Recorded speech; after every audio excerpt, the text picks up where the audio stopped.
Hello everybody, it's Friday night and it is the first weekender of 2023. On this week's show I'm joined by Ben, Justin and Shay to ease you into the new year the right way as we take a look at the past couple of weeks of hobby news as you recover from your post-festive bloating. On this week's show you also have a chance to win a copy of Arena of Shades for Age of Sigmar, to be with a chance to win this big box set of Evil Elves Against Undead. You need to be a subscriber to the YouTube channel, pop a comment below, and if you can do all the social media things as well, that would be terrific. Otherwise, sit back, relax, because 2023 starts here.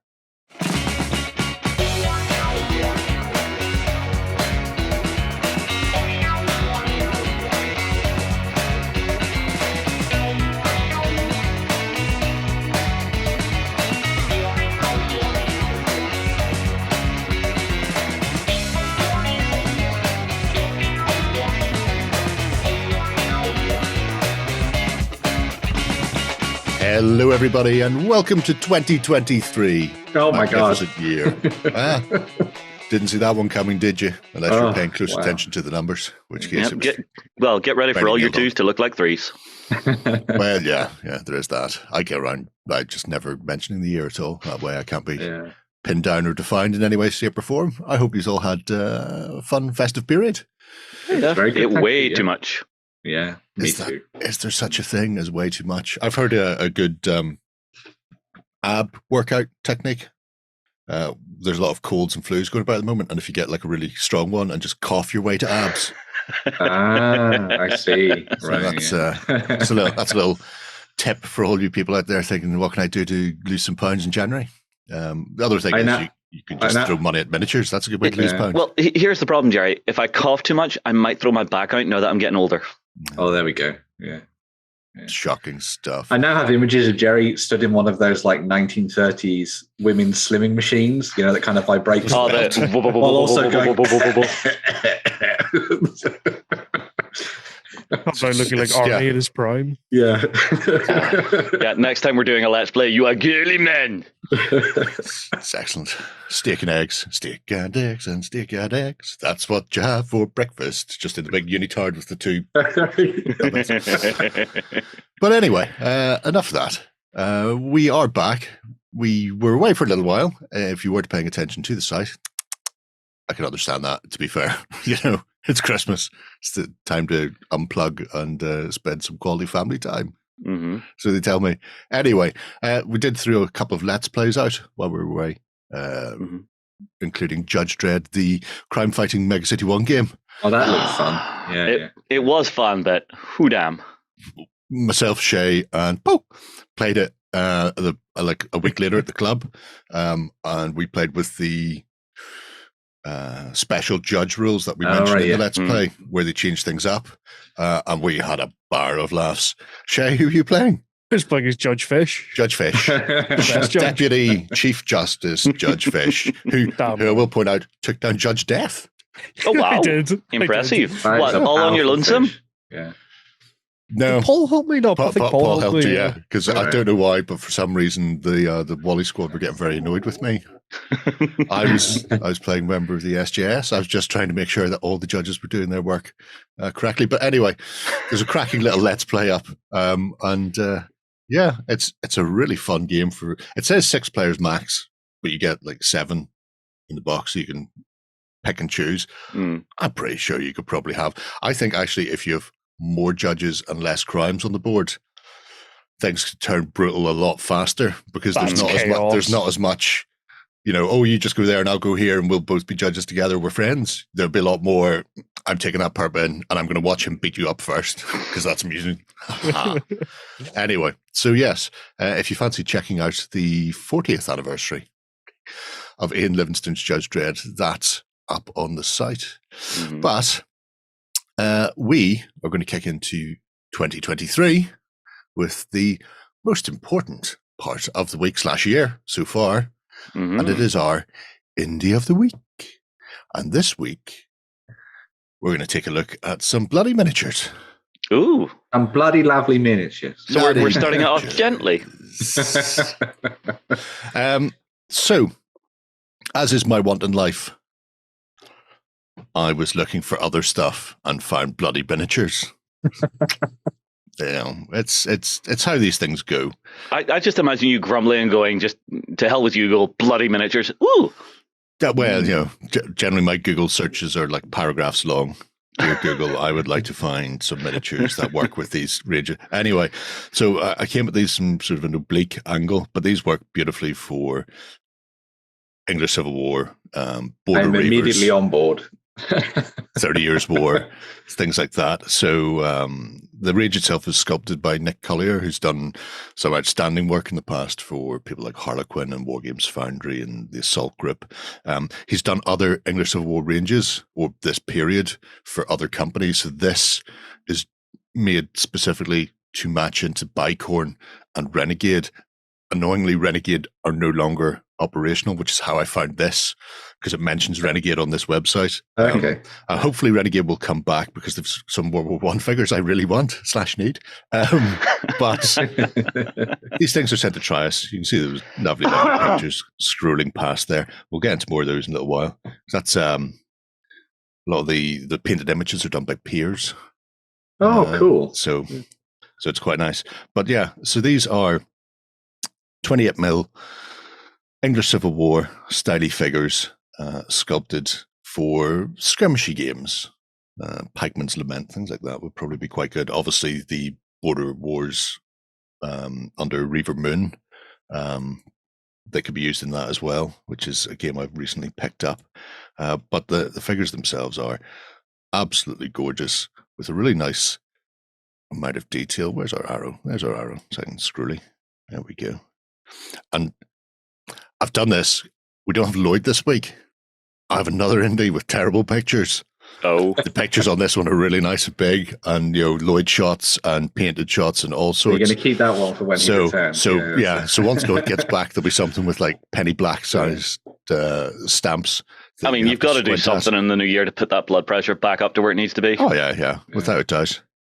Without a doubt. Man, I love these. They're so good. Yeah. Oh yeah. Aren't they though?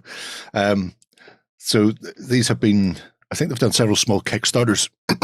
Like Murder of Crows, Company of Wolves. Each one sort of adds a few more sets to it, and then the range is sort of grown from there. But even at that, I mean, you can pick up the company where you get like money off buying the 4-packs individually. But the figures themselves are absolutely gorgeous. And for this period, it has that non-uniformity of uniforms. People have whatever kit they have. So, a buff coat is probably about as uniform as they get in most cases. There's a load of partisan style pikes and no two the same. Mm-hmm. There they are without. So cast weapons, or presumably then you could just drop full on massive pike spears if you want to actually form, pike blocks. Morian helm there and little sort of pot helm, the more French looking fella at the end. I like the diversity. The fact that they've gone for small skirmish means that they can really put the time and effort into the uniqueness and the character of each figure. Yeah. And they just look absolutely stonking for that. I'm fairly certain the other partisan, that's Wargame Show uses that figure. Or at least this may have been sculpted based on wherever they got that image from originally, because Partisan's been going for a while. But I digress. Constantly, people may have noticed. Shush. Here we have a bunch of duelist types. So I wonder if something like On Guard from Osprey do a bit of swashbuckling in the Border Reaver or in the Civil War period. Fit. Yeah. Mm-hmm. Of course, there's the new Musketeer film coming out in 2 parts. There is? Oh my god, that looks so good. Wait, in 2 parts? Come on. Yeah, it's an epic, a big French epic where everyone talks French, as they should do. So. Although I quite like the BBC Musketeers as well. That was quite good. But I don't think I've seen a Musketeer in years. Not since Planchette went out for cheese 7 years ago. I never returned. Those were the last ones I've seen. That just brings me back to the old saying: you can tell a lot about someone by how they know Tim Curry. Rocky Horror Picture Show. Tim Curry. Well, no, I see. I always get him as The clown from It. No, Muppets Treasure Island. Long John Silver. That's my version of Tim Curry. I would also have accepted Clue. True. For me, it's General Bison. Oh my god. I don't know who is that. Like Street Fighter guy? Yeah. Yes. Yeah. The terrible Jean-Claude Van Damme movie. Wait a minute. Tim Curry wasn't. Tim Curry wasn't Bison. Oh no, sorry. Hang on. Did he not play General Bison? No, oh right, sorry. He played a general in Red Alert. If that's no. I have completely crossed my wires on that one. Oh dear. Look, dismounted troopers. Yes, with the lobster miniatures. pops. What I quite like about painting in this period as well is that in actual fact, a lot of it's quite simple in essence because there's not a lot of stuff built onto them. So you've got to paint, the coats, the boots, the leggings, the gloves, and then you can spend a little bit of extra time on things like the belt buckles and all the accessories and that kind of thing. But in essence, it should be quite eady to get these painted up and ready on the tabletop. Yeah, I mean, buff coats and a lot of leather. Yeah. I found a fantastic way. I think it's John Barrett. Was showing how he did his leather. He paints a lot of stuff for Victrix. Right. And you start off with a really pink. Here's a little painting tip, kids. You start off with a pinkish skin tone. He uses barbarian flesh from Army Painter.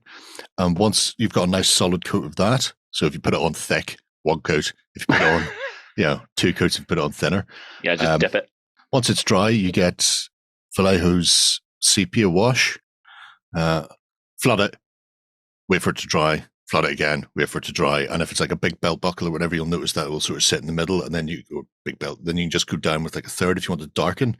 It gives an amazingly nice, rich leather and is no work at all. Wow. So yeah, if you're doing a lot of leather, like the sword belts and scabbards and things like that, you can, even boots, all of it. It's just, it does the work for you. You can just walk away. My work here is done. It does look like these will keep you very entertained because you're not always painting the exact same thing over and over again. No.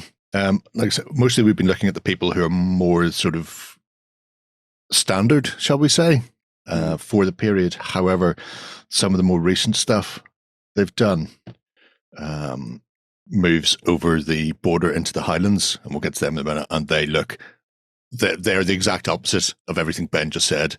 They are not easy. There's tartan and plaid everywhere. There's cockades of feathers in their hats. Here's a bunch of looters running about. It's the way we do not go. Yep.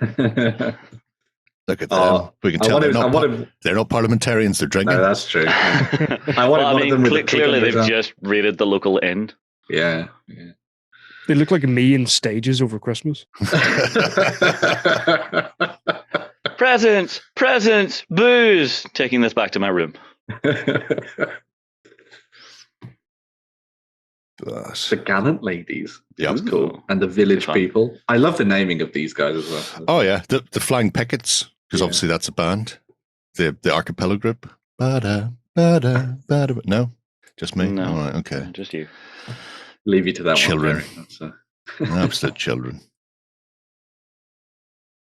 There you go, defending a castle from some terrible people. Exactly. Come and take their I've always liked the idea of running them because there was Wargames Atlantic have released a set of camp followers, but then you can also get some armed camp followers with it as well. Yes. And I really love the idea of including some ladies like this in your games without the guns out.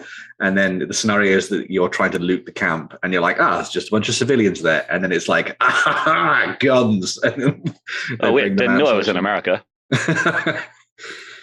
Things like that. Yeah. These are also good. Like I say, I'm starting to look at Border Wars, and there are rules for peasants and villagers and the like. So when you go in to steal the sheep and pigs, you may find yourself being poked off your saddle by a bunch of people with some wicked farm implements. And what's the line from Pratchett? It's a bit difficult to call an unarmed civilian when he's a 6 foot tall, 200-pound guy with a fencing hook. It stretches the unarmed civilian bit a bit far. These really are. I had never ever heard of bloody miniatures until this moment, and I'm now skipped past me entirely, Yeah, which I'm really annoyed about.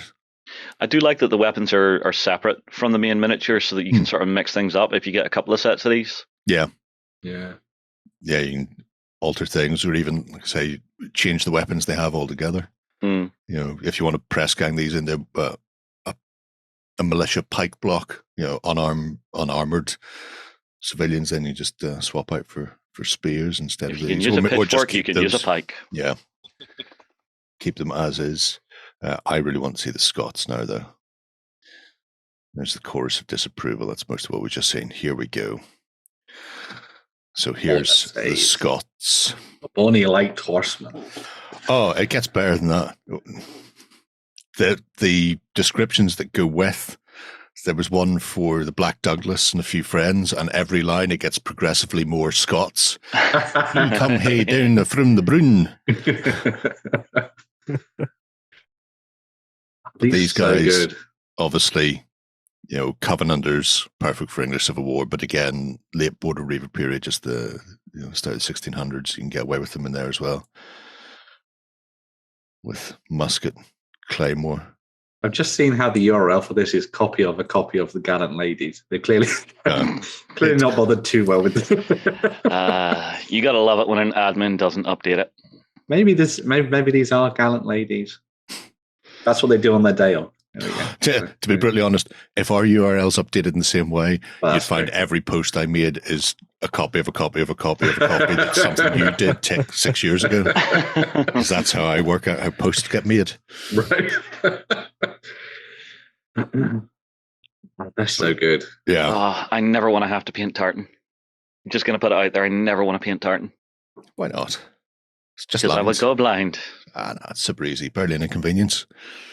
And these ones aren't even the worst. They're mostly on big bedrolls. It's when you hit the guys who've got them on the bonnets instead. Oh, gotcha. Then that's a whole other world. Yeah. And here we have a block with Lochaber axes. I love the Scots Lochaber axe. Put a boat hook on the back of it, hook people out of the saddle, and then chop them into bits. Efficient. It'll teach you to be up on a horse when I'm down here in the mud. That's how that one goes. Just a bigger target. Yeah. Well, I mean, you're easily spotted. That's true. Yeah. You get into musket range quicker. That's the. They are spanking gorgeous. They really are good. I like that the site has like a good selection of them, sort of individually and in groups, and then you get the sort of painted versions as well. Yeah. So you can get a good look at exactly what you're going to be getting your hands on. Which is you can also nice. pick up additional weapons and heads. So if you want to do something specifically. Yeah, I do love the naming on that. Getting ahead, you're getting many heads. I mean, it's all about the puns, which I'm a big fan of anyway. Mm. But if you like how the shop is set out, then you'll like this. Like I said, Piers did a lot of the painting, and as we all know, Piers likes to do an awful lot of in situ photographs and stuff. Yeah, like that. Yeah. So I don't know if he did these or if the owner decided to throw them in, but nice comparisons. Oh god! But it's when you hit this point, you just start getting nice little diorama setups, and you're going, "Oh, right." So I'm going to be stealing that idea for buildings. All the give me now. Just such an evocative period of just brutality. Yeah. I mean, it's kind of that step between when it's just like, muskets are coming in, but we still like our swords. Mm. Well, muskets are coming in, they can't hit anything. Yeah. So stab people with stabby things. And folks knocking on the door to make sure they can get the... we can't come in, but could you please bring the prisoners outside? Yeah. And so cool. You can see the whole host of things. So from the likes of the storming party with the axes and the like for taking down doors to the village defenders. It's a really, really nice, nicely presented site and a fantastic looking range as well. I'd love to know where some of the terrains come from. Well, that's Renedra's Plastic Castle. Most of the rest of the stuff looked like it's possible. So I remember when we looked at the English Civil War back when I was flirting with the idea of it. And I think the range that I'd looked at was the Warlord stuff. So the pike and shot range and that kind of thing. But I think what's quite nice about this is that it gives you a lot more of those individual characterful models that I was looking for with that collection. This is more aimed for skirmish than mass, which is what I'd want to do. Yeah. I wouldn't want to do like big. I mean, there is something to be said about massive big ranks of pikemen and all that kind of thing, and big musket shots and that stuff, and cannons and things. But I quite like the idea of doing those smaller raiding parties and that kind of thing, playing as the Roundheads and the Cavaliers and stuff. So yeah, it's definitely a way to go. Like I say, the range is constantly growing. I think the Scots came in November, from what I can see on the site. So, and they tend to do Kickstarters, what you're saying, but. Certainly the initial ones were Kickstarters. Right. To build it up. So whether or not they're still going that way, I'm not sure. I'll have to delve more deeply. Defend the bees. You can't take our honey. But yeah, definitely worth checking out if you're interested in such that 16th, 17th century period. And, they don't just have to be English Civil War or Border Reavers. You don't have to stay in Great Britain. You can take them for 30 Years' War, do the massive kickoff around Germany, Sweden, Denmark, all of those. They work perfectly for that. You'll probably even press gang a few in as,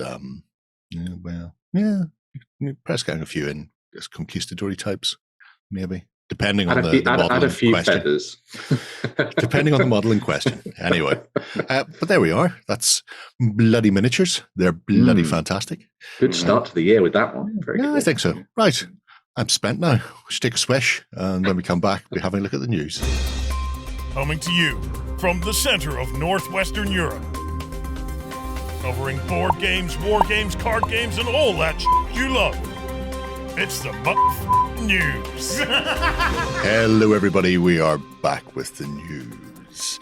Ben has been ferreting through some of this year's most interesting stories. So much news in so little weeks. So little time, yeah. And we're going to be kicking things off with a Greek company and a Grecian-looking faction coming for Conquest. Oh, God, yes. So the next big faction coming to the world of Conquest from Para Bellum is the City-States. They were revealed as part of a kind of sort of live sort of unveiling of their plans for the next little while over on the old interwebs. And this is going to be a big old army of, as you can see here, ancient Greek mythological inspired warriors for you to use on the tabletop. If you thought 300 was packed with muscle, just you wait. I don't know. He's wearing a full chest plate. He's hiding something there. Yeah, that's true. It's a little tiny baby. Wrapped into his body. Man. Yeah. It's like Krang. Yes, it's exactly like Krag. That is now canon. And will forever be the way that we view these. But yes. Constantinus is never speaking to me again. Or speaking to you more. But we had a look at sort of a lot of the core stuff that's going to be coming out for the city-states as part of that. This was shown off in one of their sort of brochures and things that sort of looked ahead to what was coming out. So we got the kind of standard hoplites are going to be dropping into the mix, which is pretty awesome. I won't call them the phalanges because that's not what they're called. The phalangites are what you're going to be able to use on the tabletop, which I think is pretty awesome. So you've got some pretty badass looking spearmen and stuff for you to use in your games. I've got to say, I love the kind of like standard hoplites at the top. I think those shields look amazing. It's a dual kit anyway. So a lot of these things will mix and match, obviously, weapons wise and things. But there's just something about those kind of standard hoplites with those big, massive helmets, big shields, and the spears at the ready as well. Oh, it's amazing. Presumably going to have better defense. Yes. And maybe a bit less in the clash and sustain that the phalanx will have whenever they're so the phalangites are kind of like the veterans of the city-states compared to kind of like the kind of, city troops that will get brought up to the fore in the form of the hoplites and stuff. But you also see, those two are going to be plastic kits, but there's also one of the resin characters, which we'll see a few more of as well as we go through this, which is is it a polemarch Or is it a pole march? Polemarch, I guess, right? Would be the right way to say it. Yeah. Yeah, I always go hard consonant sounds. Yeah. It's generally the way. Seems to be the right way to go. But yeah, so you've got another character that you can use in your games, which is pretty cool. He's really nice miniature as well. He is very nice. Moving on from that, we've got something a bit more monstrous, because of course you have to have something big and monstrous. I mean, the game of Conquest is 35 mil anyway, so, surely you want to take it to the next level. So this is where you get your Minotaurs. So you've got the Minotaur Therians and the Haspites as well. So you've got, again, very similar to what we saw with the Hoplites and the Phalangites there. You've got the slightly more sort of melee-focused, charging in like bulls to wreck things, or you've got the ones with the shields as well at the bottom, which I think is pretty cool. Who could say no to all that muscle? There's also another character model there, as you can see, which I think is the cooler of the two that we've seen so far, which is the Aristarch.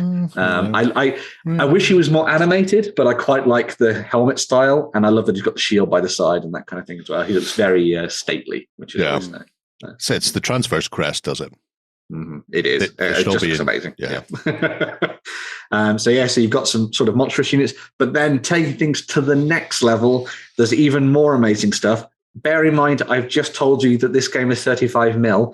These are massive monsters that you can throw into the game. So these are you've got the Promethean on the left-hand side, and then you've got the Hephaestation, I guess, on the other side. That's good. And they are some of the mighty beasts, monsters, characters that helped form the city-states and turn it into the huge, sparkling civilization that it is, and now fight alongside them as allies. I love that you've got the sort of that very much that focus on the idea of the builder on the left-hand side, and that kind of mason that helped build the cities and stuff, especially in the style of the arm. And then you've got that kind of sculpture around the top of the shoulder pad there. And on the other side, you've got that just pure elemental force, sort of rocking that Poseidon vibe as well, which I think is really nice. Lovely Titanic Titan types. Oh, yes. City states. But so this is what we got sort of a look at as the kind of like the early portion of what's going to be available for the city states. There was also notice that we're going to get a new starter set as well. So this is also going to be coming out later this year. No dates in particular about this one, but this is going to contain all of the models that you've seen previously, bar the big monstrous titans. But you also get the Nords to go up against the city-states. So if you ever wanted to play Vikings versus ancient Greeks in a fantasy world, you've got it sorted. Exactly. Yeah. Somewhere Warren is going, I mean, I'm just sitting here thinking, Hollywood, why have you not done this? Exactly, yeah. And you also get 2 limited edition characters in that set as well, which are very cool. So if you're interested in diving into that game, you can do, and I think it's probably a good chance to do that in 2023. Start off with a new army, get one of these box sets, comes with 2 new rule books in there. You've also got First Blood that you can play, so you can sort of build a couple of units, build a couple of models, play some smaller skirmish games, and then develop it into the larger mass battle ranked game as well. So it's 2 games from 1 box, as they say, 1 miniature collection, 2 games. Last Argument of Kings is your big mass rank and file, and then First Blood is the skirmish. So certainly in this starter set, you've enough for a decent chunk of a Last Argument of Kings game. Yeah. But you've got more than enough for First Blood. Well, I mean, it'll give you a good flavor for each of the 2 factions. Yeah, definitely. Yeah. Obviously, no filthy spindlers for the city-state yet, but they'll be coming soon. Kind of everything. If you are getting into Conquest, or if you're already playing Conquest, you may already know that they're making plans for 2024 and beyond at the moment. And they're currently running what they're calling Project 8. If you're not aware, Last Argument of Kings and First Blood it doesn't have a living rulebook, it has a living world. The amount of time and effort that goes into Conquest is insane on every level, because it changes on a weekly/monthly basis, and it comes down to the community. So the choices people make change where things go. The living world has changed a bit over the Christmas period. So from the 26th of December, so St. Stephen's Day, on to the 26th or 27th of January, 27th, you get a chance to vote for the next faction they'll be working on. The city-states are coming, and I think there's another faction already penciled in. So obviously they've got the lead up development time to work through. But there are 3 new factions coming. One is Sellswords or Dogs of War. Might not be final names, by the way. These come sort of from the southern area of the 100 Kingdoms. They're like sandwiched between the 100 Kingdoms and some Spires and some Dweghome. They're a tiny state who survive by essentially being mercenaries for everyone. Fighting for whoever pays them. Yeah. The idea behind it is then that it won't just be a human faction or a Spire faction. They'll have bits and pieces from all the different factions, and including maybe preview units that will appear in other full factions down the line. But they may appear in the Sellswords first, and there'll be ways and means to use those in your main army. Yeah. So that sounds like a tempting one. That's an interesting one. Then there's Hell. So just Hell. Just Hell. So Yggdrasil, at the very base of the roots, the kingdom of Hell is down there, and when the tree got burnt down, the stuff that was sort of trapped in there started to rock free. There's a lot of weirdness going on in there, including the Dweghome are the ones who murdered all the dwarves. Apparently not all the dwarves are dead. There's still a couple left, and they'll be working with Hell, Dragonkin, weird God, that's amazing. Nord people. So it's this amalgam of the great, the good, the bad, and the ugly, coming up from the bowels of the earth to lay the smackdown upon people who have annoyed them. Glorious vengeance. Dragons and crafters. That what you got up brilliant. to.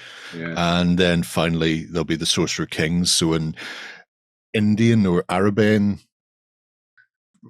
well, that's a weird way of saying Arabian style. You were mixing Warhammer with the real world. That was it. Arabic was in my head. But that's not my fault. That's Stavros's fault because he referenced it first in a video once. Anyway. So Sorcerer Kings, when things were kicking off, when the fall was happening, they essentially used their elemental powers to raise a new continent and just ran across a causeway that they erected and made a whole new land. Went, this is where we live now. All that's happening over there, the wall, gods falling, world burning, don't care. Nope, we're out. Other people ran with them, people they hadn't invited along, and they sort of live on the outskirts of the island / continent, sort of foraging and scavenging. But the big hard hitters, the Sorcerer Kings, are the ones who command sort of jinns and elemental powers and things like that. Very cool. So the way the Living War works is you register for the site, and then normally it will have various armies and characters and their backstory here. This time round, you get currently the backstory of each of them. You can see there, Hell, writ large. There's our Sellswords / Dogs of War in there. Every week from here on, they'll be adding a bit more. So they'll be talking about the sub-factions, then they'll be talking a bit about how they imagine the play style will be. And then they'll be finishing off the last week in January with concept art for some of them as well. And so amazing. The vote resets every week. So, you can vote for Sellswords now because you go, oh, that sounds great. And then maybe in 2 weeks' time, they'll talk about the gameplay for the Sorcerer Kings. And you go, actually, I'd much prefer the Sorcerer Kings. So you can vote then for them. And then, as you get more information, you'll be able to make a more informed choice. But they'll collate everything at the end of the month, and then they'll start whipping their concept designers and producers, and they'll start making plans for 2024 and beyond. So lots of stuff coming from Conquest. I'm totally in the Hell camp. Hell all the way. Dragon people. I really liked the Dogs of War. I mean, I'm kind of sitting here. I was starting with the Dogs of War, but then I heard about the Sorcerer Kings, and that just sounds real cool. I'd like someone who can just create a continent. There were a lot of very not quite mythical people, but people with semi-mythical powers / gods, actual gods kicking around in the earlier days. So they may still be there living out life O'Reilly, or they may be passed away. You just don't know. That's the interesting thing about the world of EA. Got bored and went off and made yet another continent. Yeah. Well, you have to save yourself somehow. And then maybe after so much time of people scrabbling at the door and asking for scraps, they just get annoyed and just leave, go somewhere else. And then whoever's left behind, their apprentices or whatever, following me. You just don't know. Yeah. Well, no, it's no longer get off my lawn. It's like, I'm tired of telling you to get off my lawn. I'm going to go make a new lawn. That's the way to do it. Right. Leaving behind Conquest then and going to historic.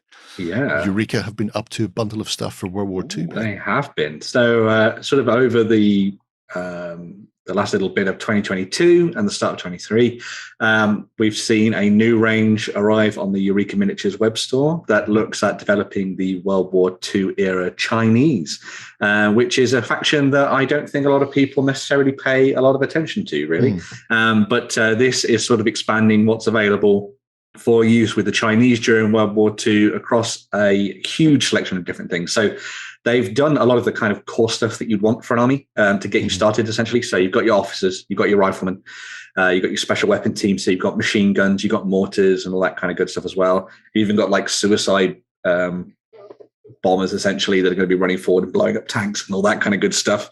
Well, good stuff. Then you also have variations on those as well. So you've got options to have them in those caps that you can see there.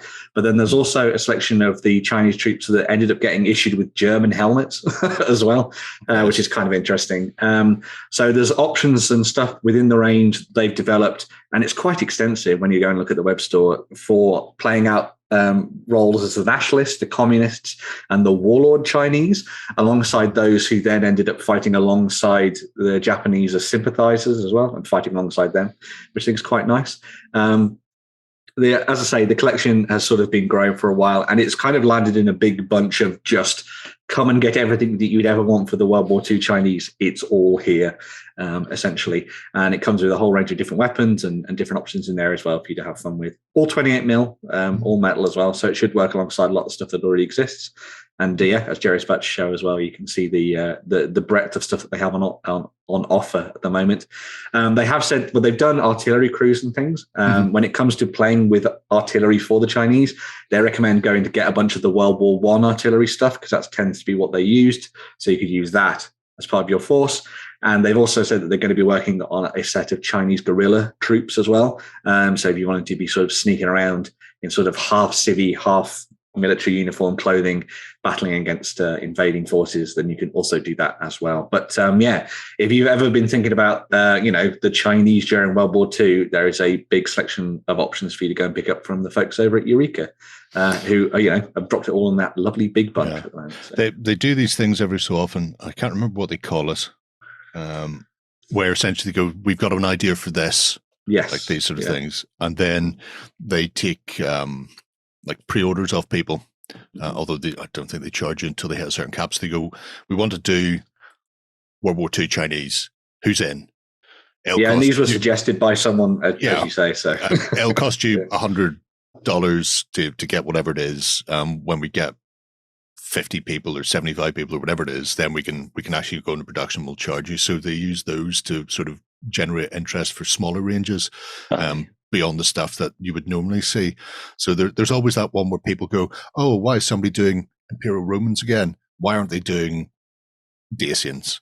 And they go, well, and maybe they won't sell. This is a great way of checking that. Everybody goes, oh, so many Japanese, but no Chinese. Will Chinese actually sell? Well, get enough people together to actually get the sculpts and molds done. And then if 1,000 people want Japanese and only maybe 10 people want Chinese, it's never going to be not really viable for the company. And it's a little bit like what Firelock do with their stuff and their little starters and stuff. So I really like the way Eureka do that. It helps grow more sort of obscure and esoteric ranges. And there's always need for them, because there's an awful lot of parts of the conflicts that aren't covered by big companies, because big companies they've got their core sellers and go, I'm not going to waste time or effort on that. But hey ho. Where to? I see where we're going next. I'm going to leave this one to you, Jerry. So, so Mantic, they've got some stuff coming. This is why Jerry's involved. Obviously, their core game, Kings of War, is massive rank and file game. Requires a lot to get into it. So at the end of last year, they came up with Ambush in the sort of 3.5 edition of Kings of War, and it plays at the same unit types and sizes, but a smaller scale. So rather than playing a 2,000 or 3,000 point game, you play sort of anywhere up to 1,000 points, but it focuses on more troops and regiments, no hordes, things like that. So you still get the idea of how the game plays, movement works, how all the units work, but you're just playing with sort of smaller things. And kicking that off are these 6 ambush starter sets, which are a good way of adding to an army, or exploring the game if you've not done it before. They come with a sort of variety of miniatures and a little starter guide and the ambush rules as well. So 6 so far. I've been through these all, as is my want in life. Had a look at them, sort of costed things up and played around, and then fed back to Mantic that they've got something wrong on the Goblin one, so they're reprinting boxes. I saw that, yes. Not my fault. But you've got things like Ratkin, so all of these use hard plastic sprues as the core. Some of them will have something else in it, often plastic, but in this case, things like the Terror there is PVC plastic, so slightly different, but it explains how you assemble your miniatures and then get started and play the game. Presumably then they also explain their reasoning behind, using the complement of units within there in a certain way. However, because they are multi-part, if you already played Kings of War, you can make them in a variety of ways anyway. If you are interested in playing Kings of War, then you can multi-base and sort of squeeze extra regiments out of these. Maybe like there's 40 miniatures there. You can probably get a 3rd regiment out of that, or 2 more troops out of it, by putting a few less on a base and dressing up with some nice scenery. So they're going to be starting off with Ratkin, the Empire of Dust, which is one of the more recent. And new stuff that was in the 2-player start set. The dry skelly bobs that Jerry doesn't like. Yeah. I've never been a fan of the dry ones. Give me wet undead all day long. The new ogres, backed up by some little goblins as well, which are really cute. Hodder, as they're also called. Well, they sit on the objective and hold it for the victory, while the ogres kill everyone. The forces of the Abyss, which come with really nice succubi and the lower abyssals, there are what going to do the damage. Those stealthy Pathfinder, all the attacks, they hit like a Mack truck. They just come out of the forest and will devastate your opponent. Succubi are where it's at. Do that. Get yourself in a freet just to float along behind them with boots of levitation. I'm just saying, fireball everybody's faces off. And then the Halflings. Halflings, I'm a little bit underwhelmed by the Halflings in the grand scheme of things, because it is just the battle force that they'd released. Because essentially it's 2 regiment sets, which will give you 10 cav and 20. I mean, it's good compared to all the rest. It's all right. This one I'm still not sure about, because it says it comes with. Because Jerry set them right. they showed 3 mincers. Okay. Plus 2 regiments of goblins, which can be made as rabble, spear, or bow.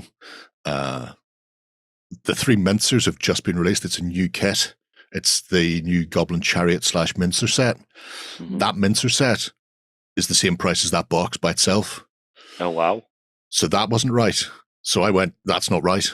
So they changed it to Troop, which is 2 mincers. But then they changed the picture on the website to 1 mincer. I think it's 1. And instead of putting Mincer Chariot, they've wrote Mincer Troop. Somebody's got the titling wrong. 2 regiments and 1 Mincer Chariot, that's still great value. If it's 2 mincers in there, that's outrageous value, and everybody will be buying them. I love that Jerry's doing all of that. I'm just saying, Kyle and Ronnie, if you're listening, and Johnny, one of you have shat the bed. You need to fix that. Anyway, I imagine Ronnie just going, "Who did this? Fix it." So that's why you don't have a back of the box there. But in there, if you are interested, I have broke down how they presumably want the little sets to work, and where you're sort of putting your strengths behind. It's a really cool idea. I really like it. Yeah, I like it. It also leaves things open, because that's 6 of the races so far. but it doesn't include things like the Basileans yet, which is their Paladin range. The plastics are very nice for that, but at the moment it's just Paladin infantry. Then there's Salamanders. I'd love to see the Salamanders. Night Stalkers, the Northern Alliance / Farengur. Yes. There's a lot of stuff that already has some plastic kits that could make ambush sets. They made a little bit of a Christmas announcement about plans for this year. Twilight Kin are coming at the end of the year. That's been nailed on for a while. So that's Naughty Elves, the Twiglets. The Twiglets. Yeah. However, they said there's going to be 2 other Mantic IP fantasy armies are going to get plastic kits this year, which they haven't announced yet. So that could be things like the Night Stalkers, which would work well with the Twiglets. They already have your standard infantry, but maybe Reapers or Butchers or something. Butchers would be ideal. Might get hard plastic, or could be the Salamanders, or could be the Trident Realms for the fish people. I will definitely buy the Salamanders one if that comes out. I'm definitely getting that. So. They need Kuta. The little light warriors, because the Salamander Primes and like are already covered by the standard Salamander box. But time will tell. Definitely interesting, worth keeping an eye on if you fancy a bit of fantasy. It's a good way of getting into it. And if you don't like the big fantasy, Dungeon Saga is getting a whole dust-off shake-up this year as well. Dungeon Saga Origins is going to be a family-friendly one. Okay. Just all of you shut up and listen. Dungeon Saga Origins is going to be a family-friendly, so to introduce younger kids without as much in-depth rules. Right. But then, like a Dungeon Saga 2.0 is coming, because I've already seen Orlaf the Barbarian's resculpt. He's swinging his axe. He looks amazing. Is the other one going to be called Dungeon Saga Origins, The Re-Reckoning Returns? One of those very generic film titles. Went into some sort of ridiculousness, like Street Fighter 2 EA plus Alpha Turbo Edition, like that, for Dungeon Saga. All of that. It's excellent. I can't wait to see it. Anyway, I digress. Let's move away from Kings of War, Mantic, or this show will never end. Where are we going to next, Ben? So next up, we're going to be looking a little bit more historical stuff. 1898 Miniaturas are a fantastic company that we have looked at in the past when we've looked at them as kind of an indie, and we've looked at them for their French Foreign Legion collection and all that kind of good stuff. Over the last little while, they released a new set of options for those building up Arab and Berber armies to potentially go up against the French Foreign Legion on the tabletop.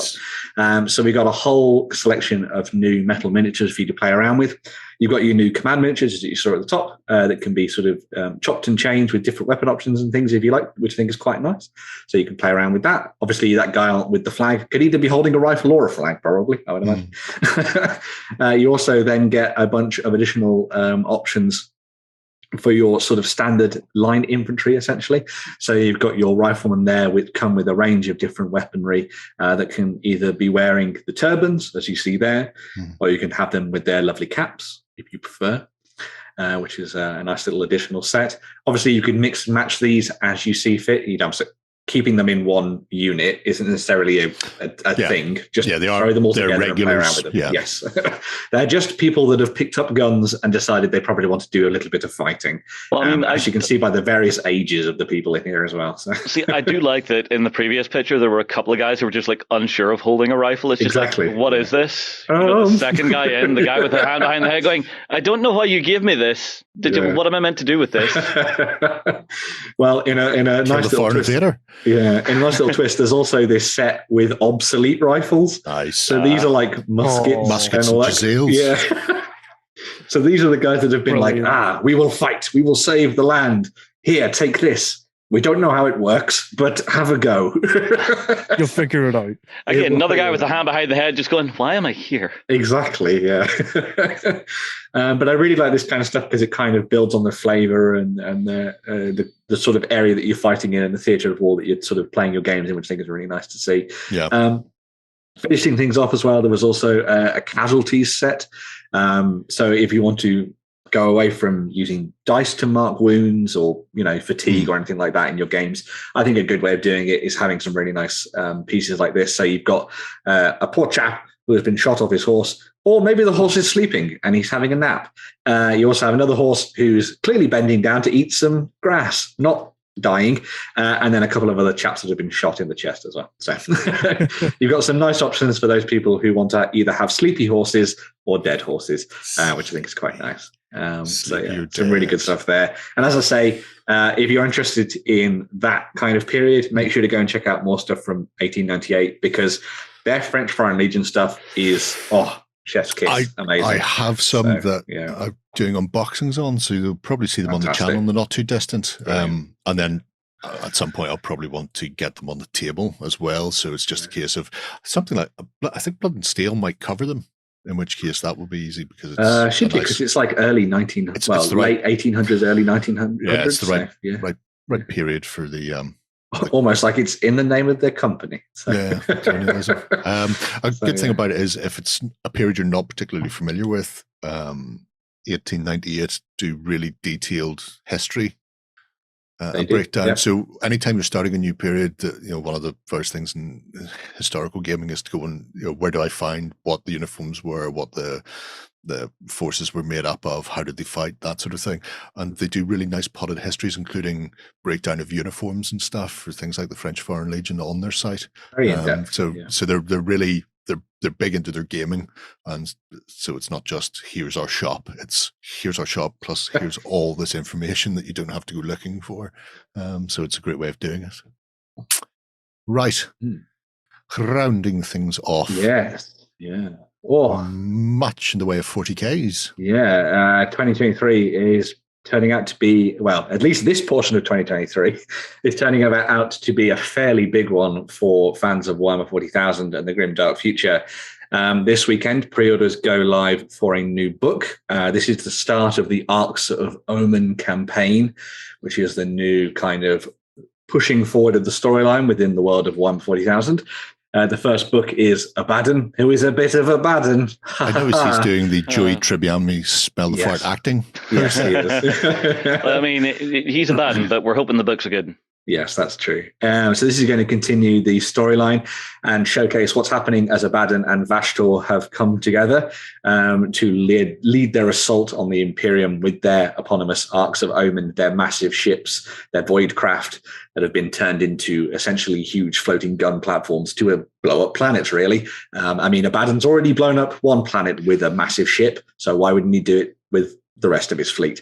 So that new book comes with, as well as all the new lore and the fluff, the new game mode for playing Warhammer 40,000 as well, which is called Boarding Actions. So Boarding Actions is set in the interiors of spaceships or facilities or voidcraft or space hulks, that kind of good stuff, where you'll be playing with a sort of pared down selection of units and offerings from your different armies in sort of tight confines, as you can see here.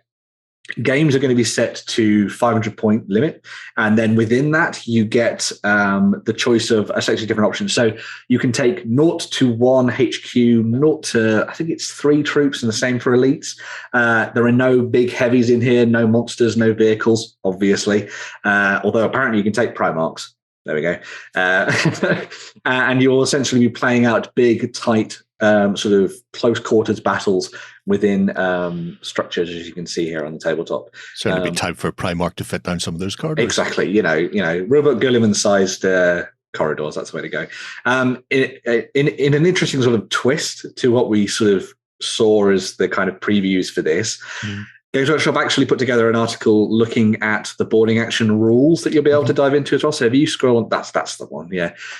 So this kind of, they've broken down essentially how you build the armies for your particular sort of army of choice, essentially. So when you build up your, your Adeptus Sororitas or your Adeptus Custodes, Custom Marines, or anything else in between. This kind of breaks down what you can and can't take and where the rules have been adapted to fit your particular faction of choice, which I think is kind of cool. So it'll say you can take X amount of this, but you can't take this. And then this changes this particular special rule in order for you to do this. The other thing that's quite interesting with this as well is that they have totally pared down stratagems, which I think is one of the things that can be a little bit sort of hairy for a lot of people as they go, oh my God, there's so many of these to think of and that kind of thing. They've got a very select set of new core stratagems for boarding actions. This doesn't affect normal 40k, obviously. And then each of the factions will have their own specific set of boarding actions, stratagems to play around with. So rather than being like, I get to draw from all of these for normal 40k and then have these extra ones, you maybe have like 2 or 3 for the Orcs or the Imperial Guard or whatever. And then that's what you use for playing out your games, which I think is a really good kind of way of making this almost weirdly a little bit like Ambush for Kings of War, a good entry point, oddly, for people to dive into 40k. You know, a small number of units, not necessarily having to use lots of big things and vehicles and that kind of stuff. Playing on smaller tabletops with you know, close quarters action and that kind of thing as well. Stops things just getting blasted off the board in turn 1, which I think is a really good way of doing it. So it's what Kill Team isn't, because Kill Team doesn't use the 40k rules. No, it's its own thing. So it's not really a good entry point for getting into 40k. Whereas this could potentially be. I mean, as long as you've got the terrain and that kind of thing, it definitely can be. I mean, that set will be interesting to see how that's priced with all the terrain that comes in it. See, for me, it'll be interesting to see how it'll work whenever you get, say, a youngster picking up a combat patrol and then starting to play this. Because I wonder, does it take away from that instant need to like instantly go, oh, I've got the combat patrol, but now I need to expand? I would suggest potentially, if people are interested in starting it, because I have no idea what that price of that train set's going to be, but let's face it, probably not going to be cheap. Go to somebody like Loke, pick up the giant book of industrial or cyberpunk, and a big, thick Sharpie rub-offy marker, and draw the outline of your... Exactly, you could easily do that. That'd be really 30 pages, isn't it? Double-sided, so you can come up with a whole host, and because you draw your walls and stuff in, you can constantly change it. That'd be a good way of doing it, like a tactical map. Tactical map, and you're not having to, because if you're not having to worry about elevations and stuff like that, and it doesn't look like you are, then it's probably going to be a better way of seeing whether or not it's something that you want to invest the train in. I was going to say, a train pack and going, oh no, I hate this game. The other thing that's quite interesting about that new mustering PDF that they put out, which is free, by the way, so you can go and download it. The links will be down below, so you can go and check it all out. Is that they included some interesting tidbits in there for what's coming in the future. So the Agents of the Imperium actually have a section dedicated to the Adeptus Arbites. So that's going to be coming down the line. If you watch their previous preview videos of what's coming in 2023, you'll have seen some silhouettes. One of them looks suspiciously like a guy with a riot shield. Hello, Arbites. And then there is also the Drukhari in there as well. So it looks like the next kill team is probably going to be Arbites and Drukhari, Dark Eldar going up against each other. And obviously then you could fold them into making your own little inquisitorial force potentially for use in boarding actions, which would be quite fun. Beyond that as well, we also got a bunch of other sort of things that are coming up down the line. So there's that new match play mission pack, which is going to drastically change how things are played if you care about the mission packs and how that works. So there's an entirely new detachment that's been built into this pack, which basically allows you to take whatever the hell you want, really, to make your army, which is pretty cool. It's going to be the default for playing out the Arks of Omen sort of campaigns and scenarios within that book. So as I say, if you're playing a lot of points-based games and this is the way that you play your games, you'll probably want to pick this up. There's also a whole bunch of rules tweaks and changes in there as well. In essence, a lot of people are seeing this as kind of your next step towards 10th and kind of where we're going with 10th edition, which is probably going to be landing in the summer this year. And as Jerry is showing off as well, this is also going to be the weekend where you can start to pre-order your new strike forces. So, you know, what do people want? More Space Marines. It's all Space Marines. So these have been designed a little bit like the ones that we saw before Christmas. You get options for the Ultramarines, the Iron Hands, the Salamanders, the White Scars, and the Imperial Fists. Each of them comes with a bunch of different units that are sort of focused towards that particular sort of chapter and how they fight on the tabletop. And then you also get a named character that comes with each of them as well. So in that one, you've got Adax, Akatone, and that kind of thing as well. See, I laugh at this one. Everyone's on a bike except your commander. Except and it's just like, Master, but why? But why? My scars are meant to be bikers. Just let it be the chaplain. Just put him on a bike. Yeah. Although I guess you could probably just cut him off at the waist and stick him onto a bike if you want it. But I don't think he even gets a bike in the rules, which is really weird. Yeah. They always do weird things like that. It was like when the Ravenwing chapter master finally got rules and he didn't have a bike. He didn't have a bike or a land speeder or anything. I was just like, oh, the Raven Wing. They're all mounted and moving fast, except because presumably he's supposed to be at the back looking at a hollow table going, strategically looking at things. Move left more left. No, your other left. Oh. What's that, Tiffin? Yeah, we drive on the other side of the road on this planet. Oh, no. So yeah, it looks like it's going to be a pretty big, at least start to the year for Warhammer 40,000. As I say, boarding action seems like a pretty fun and interesting way to play the game. That sort of pairs things back, but also opens up new options. And it'll be fun to see how it all really works on the tabletop. No doubt there's going to be a battle report or something like that over on Warhammer Plus, which I'll check out and see what it's all about. But as well as all of that good stuff for the miniature side of things, there was also a sneaky little trailer that was dropped as well. So talking of Warhammer Plus, there's going to be a new animation coming up later this year, which is called Pariah Nexus. Which sort of is a little bit of a harkening back to one of the box sets that they did. So we're going to be seeing the forces of the Imperium, so the Adeptus Sororitas, the Astra Militarum, and some Space Marines, dueling it out against the Necrons on a war-torn world. As this screen probably shows, the Necrons doing some weird-ass stuff to humans, which is kind of quirky and odd. But it looks like that reminds me of whenever the Necrons got bloody soul-forged. Yeah. So it looks like things are going to be going very, very badly for the Imperium. And we have some interesting characters like Illuminator Xeris there, who is tasking a death mark assassin to go and take out somebody, probably one of these sisters, I would imagine, or the Imperial Guardswoman, perhaps. And also we got to look at some Space Marines as well in there. So there's the Ultramarines are landing on the planet. There's the Primaris Lieutenant. You can't have Space Marines without a Primaris Lieutenant. And then you've also got the Salamanders, which got sort of shown off in a sneaky little look at a burning Thunderhawk later on in the trailer as well. The animation looks really cool. It's kind of building on what we saw from the launch trailer for 9th edition, which is quite interesting. But animation style looks good, nice and smooth, very detailed. Definitely just see where this goes. Hopefully it's a sort of longer series of videos, a longer series of episodes that we get to dive into with this one. And because it's been in the works for a little while now.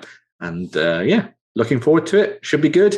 Maybe Henry Cavill will get a guest appearance. I mean, I was about to say, all the news is great, but Games Workshop, where's my Henry Cavill miniature? Exactly. Where is it? Come on, guys, where is it? Why? We definitely need some sculpted heads for him, I think. No, he's the next Primaris Lieutenant. Oh, well, that would clearly. Be it, yeah. Clearly, that's how creative it is. It'll be like all the people who had bit parts in Star Wars, like how Daniel Craig was a stormtrooper and that kind of thing. You're going to be like, oh no, this is actually Henry Cavill, but he's got a helmet on. Well, yes, but it is. It is. Doesn't have any lines. Just stands there. See, that makes me. Do you ever read Demon Fuge? I know of it with the. I know the one. I never bothered to get it.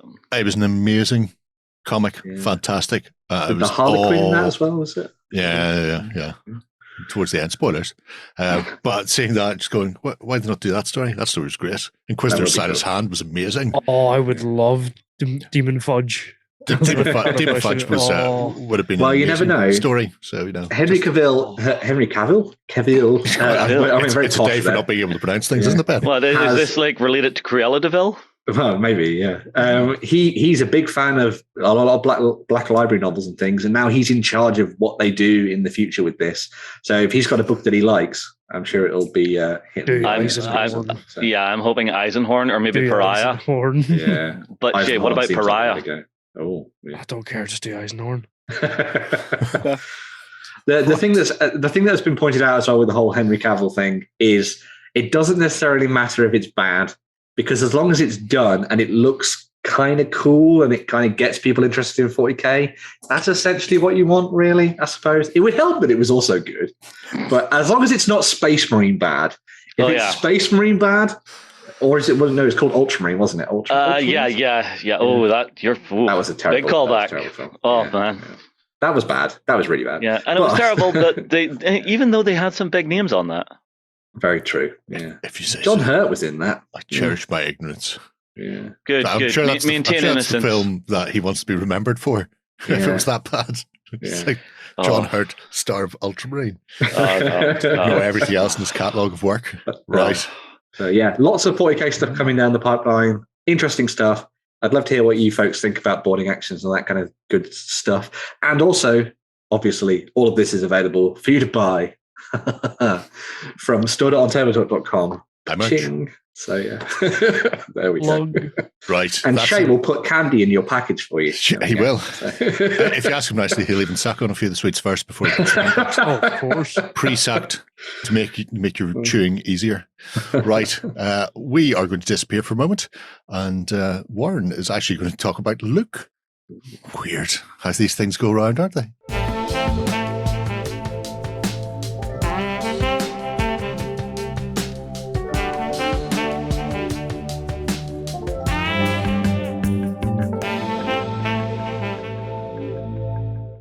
I'm back again to explore more of the Loke BattleMats. These are the three items that are just out at the moment.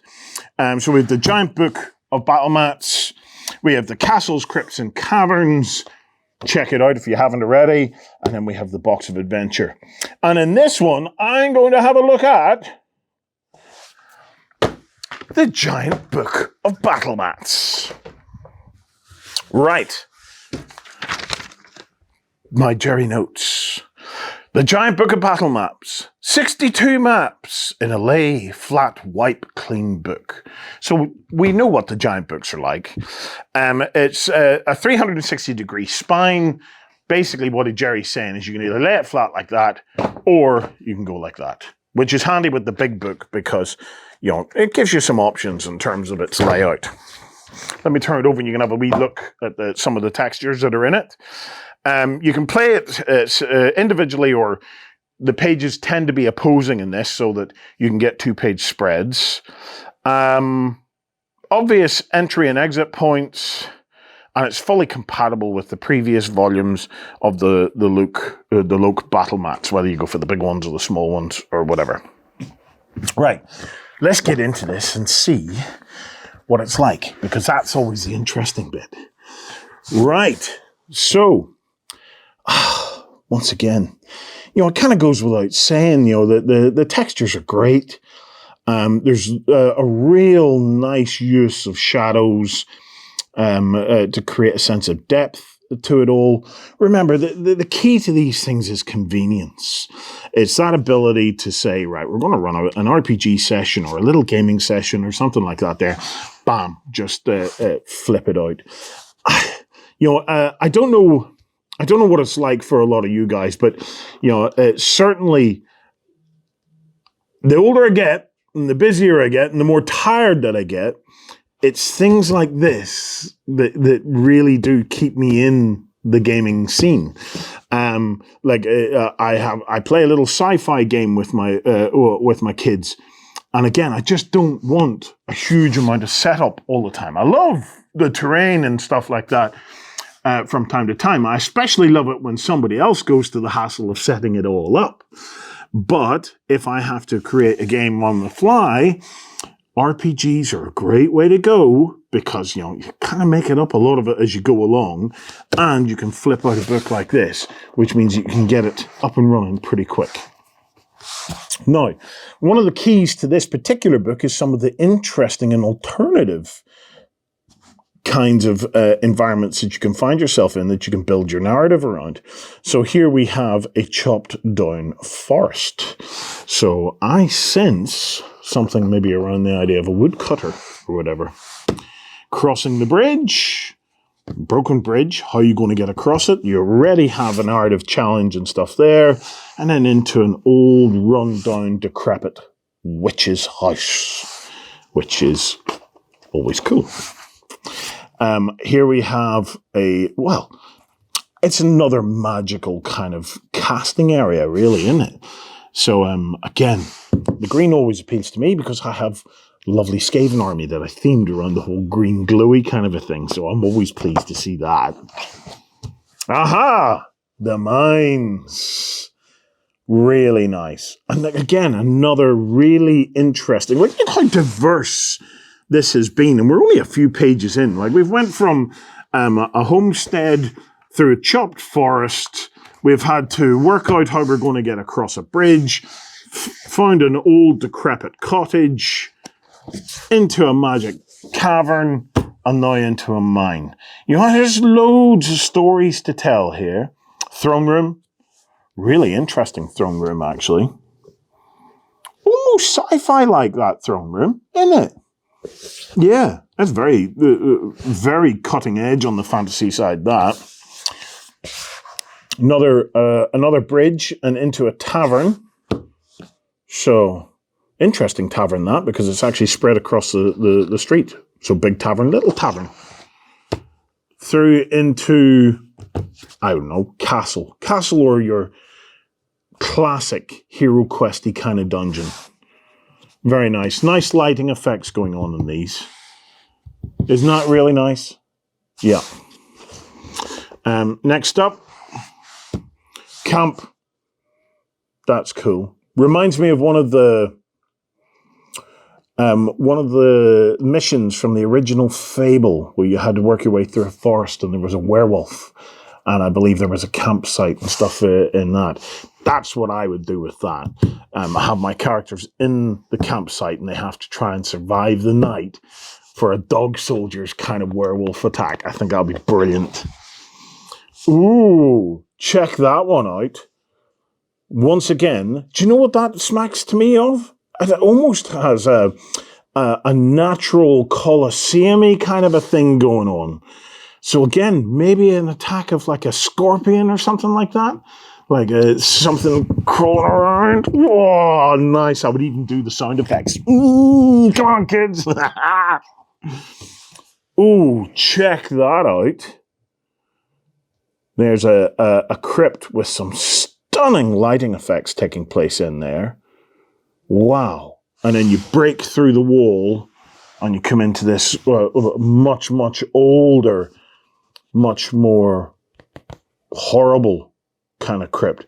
Vampire scenarios, I reckon, there. And then into this. This is almost looking a bit elvish. So it is. Mm-hmm. So we'd call that the Elvish Presley Graceland. Oh, Justin, the prison. Check that out. Really nice lighting effects once again. Do you see with the shadows of the prison bars? Always cool. Definitely. And then here we have a coastal scene. So this maybe was the remnants of an old watchtower, or possibly the ruins of an old lighthouse. Through to here we have the magical forest. So, magical forest, lots of magical trees. Very nice. Into a slightly more desert theme.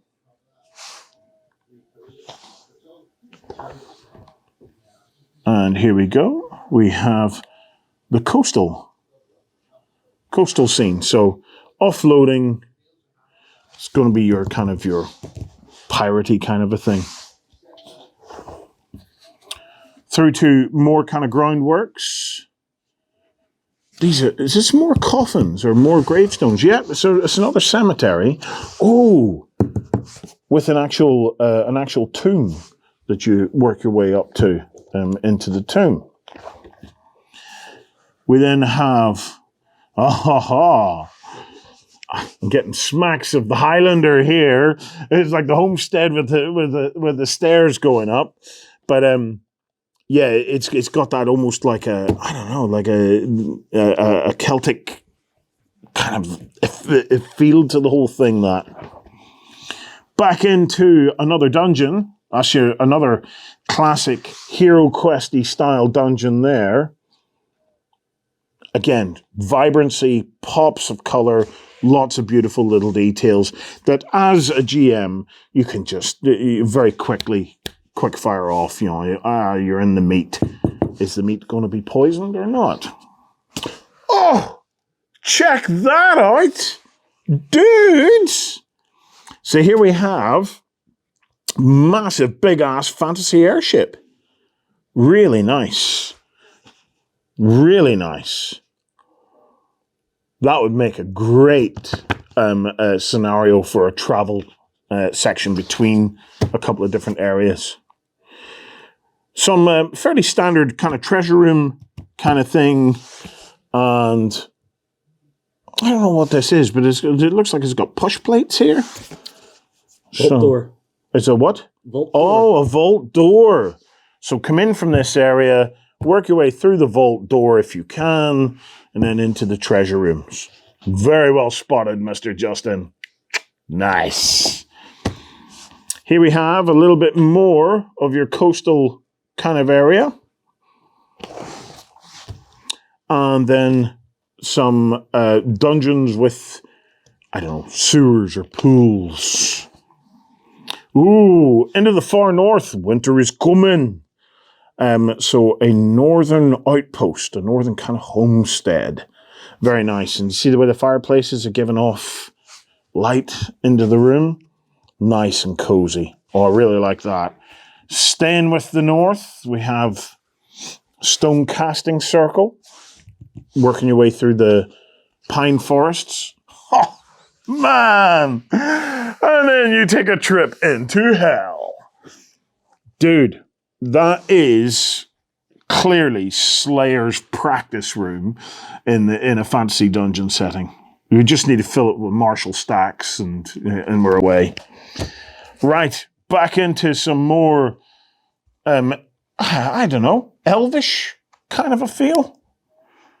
It's certainly, it has an elegance to it, which is really nice. Yeah, I would run that elvish.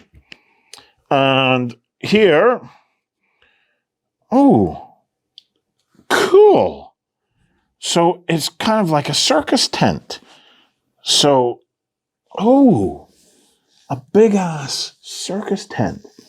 That's very interesting. There's some interesting scenarios to be had with that one. I'll have a think about that.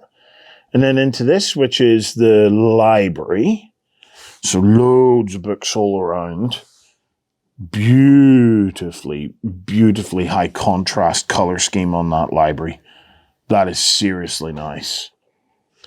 Into your more generic kind of just a ground texture. And that is your lot. So that, if you've been collecting these, well worth adding. My favorite, probably the north, actually. I managed to flip to it first time. I just like the contrast between the cold and that sense of warmth and heat that is coming off the actual fireplace. The other one that's maybe worth one other quick look again, if I can find it, was that airship there for something a little bit different, where you could have a mini kind of quest in between a journey from somewhere to somewhere else. So there you have it. Giant Book of BattleMats Volume 3. It's out now. It's available. Go and check it out. Did you win one of our prizes? Find out on our prize claim center over at OnTableTop.com. Here we list all our previous prizes and those who have won. If you see your username, fill out the form to claim your prize. All prizes must be claimed within 30 days. What a lovely look at Loke. Mm-hmm. So there we have it. See, I was telling you, books are great. Much better than 3D terrain. Books are This doesn't sound like me. No, none of this sounds like me. But anyway, interesting stuff from Loke once again. And always nice to see what they've got coming down the pipeline. Yeah, looking forward to catching up with them this year. Yeah. But speaking of what's coming down the pipeline, we have a couple of Kickstarters to round out the show. Okay. So what are people bringing to the table this year? So we're starting things off with Testudo Miniatures, which is a company that has fired up its Kickstarter for a new range of 28mm historical figures for the medieval period. This was a company from Italy that initially released a range of sort of cavalry figures, which we'll look at later in this. But they have come back under the sort of guise of Testudo Miniatures, led by Christian, as you can see there, rather than Giuseppe, who is a good friend of Giuseppe, apparently, and has brought to life this new collection of miniatures, sort of these new infantry figures for you to use during the medieval period. They could be used for pretty much any of the European powers, more or less, because a lot of the arms and armor was very similar. Yeah. So just paint them in different ways and you'll be fine, really. So, mercenary dogs of war / sellswords. Exactly. There were plenty of Italian medieval ones who Renaissance who applied their trade all over Europe. Yeah, you say interchangeable, I say looted.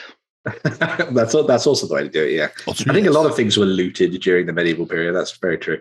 Your sort of packs break down into a section of different options. So you've got your men at arms, which come with their big sort of bill hooks and that kind of thing. So you can use them on the tabletop. You've also got your crossbowmen. Could be used as your town guard, or obviously could be used on the battlefield as well, depending on which way you wanted to go with this. You could use them for mass battle, or you could use them for skirmishes. You've then got your bowmen too. I really like the bowmen packs. I love archery and bowmen in general, so seeing them has been really fun, especially in the different poses. I like the one in pack 3 on the far right, who's kind of kneeling down and pulling back his bow, and also getting ready to fire it at the same time. So you're doing that proper big action, which I think is fantastic, and kind of really adds to the dynamism of the sculpts and that kind of stuff. As well. Weirdly, pack 2 shows something for me, because you've got the curve on the bow for the two guys with the arrows, and then the guy who's just released. Let it loose. I was noticing that there's no tension on it. Yep, which is really cool. Some nice little touches here and there. There's also this set of, as an extra little reward, these historical characters. So if you want to dive in and play around with these, you can do. So you can have your Charlemagne, your Charles V, Suleiman the Magnificent, maybe a bit of Henry VIII, with his onion hat. There's even Maurice, or Maurice, I guess, the Prince of Orange. I think he was Billy's dad. No, I'm not joking. I think he was. Oh, fair enough. Yeah, maybe. Oh my God, history. But yes, in addition to that as well, there's also the option to sort of buy things in bulk and all that kind of thing as well. And also you can get their previous ranges essentially. So you can dive into their Teutonic Knights and all that kind of good stuff as well. They've done a really nice selection of stuff to, as you can see mentioned there, actually, German, Polish, and European noblemen and their knights from that kind of side of the continent. So if you're going to look down the route of playing around with that kind of stuff, you can do. They've also put together a set of personalities for those knights as well, which kind of tie into kind of sort of Eastern Europe, Poland, Romania, all that kind of stuff as well. So if you're interested in tinkering with them, there you go. There's some of the different characters and stuff they've been working on, the Germans and all that kind of good stuff. There you go. There's a particular battle that they picked out for that one as well. I think it's said above as well. But Tannenberg. There you go. So that's for playing out that, which is kind of cool. But yeah, they've done a whole range of new stuff and old stuff for you to dive into and have fun with. Yeah, as I say, I'd never really heard of them until I was looking through Kickstarter. But as you can see, they've been working at it for a little while, and it's kind of been given a new lease of life. By this Kickstarter as well. Jerry, don't do it. Don't do it, Jerry. Shut up. Oh, God. Sorry. Having that one. So, you can't get your Germans and Polish together. You have to get one of the Teutonic Knight sets, unfortunately. Let's move on. So, as well as looking at some historical stuff, we also have something a little bit fantastical. So this comes from Crowheart Roleplay Resources. They've been working with the kind of open gaming license, essentially, that you get from working with Borg to create what effectively is a monster manual for use with Morkburg. Sorry, that's how you say it. Morkburg. So this is 40 Fiends, and this is a set of artfully created monsters for you to use in your games of Morkburg. Morkburg is one of those games where you kind of do a lot of stuff on the fly as a GM, where you sit down and you kind of roll for monsters to see what kind of weird creations you get. But if you wanted to kind of avoid that for a little bit and maybe throw in some kind of stuff that's already been put together, then you can go dive in and play as the Bolt Dacker and the Fanged Frogs and all that kind of stuff, and throw them at your foes if you prefer to do that instead. I love that the artwork is very in line with the style and aesthetic of Morkburg as well, rather than it being different or anything. It looks like they've got a good set of artists to play around with, which is really nice. You can get the book in, I think it's 2 different styles. So you get the like a hardback version, but there's also the zine version as well, which I think is quite nice. So there's some different options there for you as well. And as you can see by the funding for this, everything Morkburg is kind of funded almost add an item immediately. So everything has been unlocked for additional monsters and all that kind of stuff as well, which is really nice. So yeah, very cool. It's the ghost of Margaret Thatcher, the most frightening of all monsters. She is for turning into the undead. Unforeseen mutations. Yeah. Random mutos. Yeah, so you just roll on that, and that's what happens to your monsters, which is really cool. A lot of the stuff, as I was saying, for monster generation in Mjolkberg is done this way, but I like that they've kind of gone, here's all your standard monsters, but you could roll a d20, and then suddenly that thing that your characters have been fighting for, weeks, now is an entirely different style of creature or something, which is really cool. So, well, I mean, if you're sitting with your 40 pre-gens in there, then you just roll on the d20 just to tweak it for this particular encounter as well, which is a really nice touch. Mm-hmm. Like you say, the community behind it, the fact that it's on an open license is massive, and there's a few companies that just do some spectacular stuff. There's a Space Orc version, there's a pirate version. The pirate one's brilliant, all sorts of cool stuff. The skirmish ones as well. Yeah, Forbidden Psalms, play the miniatures game. Yeah, very cool. I'm looking forward to that as well. That's another one that could be going on my list. Mm-hmm. Yeah, I've got quite a lot of Mjolkberg stuff, and it is all amazing to read through and have fun with and stuff. So I don't want digital. Played a couple of sessions of the game as well. It's really good fun. Everyone comes up with weird and zany ways to. There he goes. I played. To give you an idea of the type of game that it is. One of my players played as an alien strange thing that came out of a whale's mouth, and nobody knows where it actually came from. And clearly a whale's mouth. Well, he rolled for his sort of the thing that was weird about him, and he doesn't have to eat as long as he has his bare feet and he can put his feet on the soil. So he just stands there and sucks up nutrients from the ground. That's how weird he was. And there was also someone who had a set of eyeballs that they could throw, and they could see out of the Mjolkberg, everybody. So there we go. Clearly put that into a catapult for scouting. Exactly. Yeah. Stunning stuff from both of them. Really nice Kickstarters. Well done, Ben. Testudo then already funded and has 25 days left. Yep.